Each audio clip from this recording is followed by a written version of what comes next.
আজকে সকালে ঘুম থেকে উঠে ঠিক করলাম যে পাঁচু ঠাকুরের পুজো দিতে যাব, তাই নতুন এই চুড়িদারটা পরে রেডি টেডি হয়ে বেরিয়ে পড়লাম।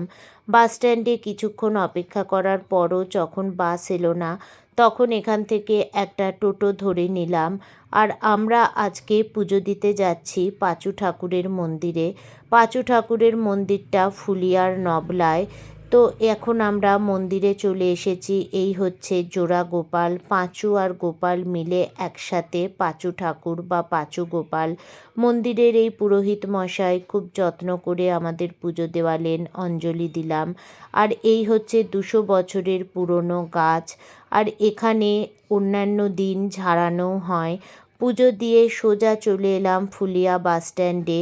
এখানে এসে খুব খিদে পেয়েছিল, তাই পরোটা আর আলুর দম দিয়ে ব্রেকফাস্টটা শেষ করলাম। এবার চলে যাব বাড়ি।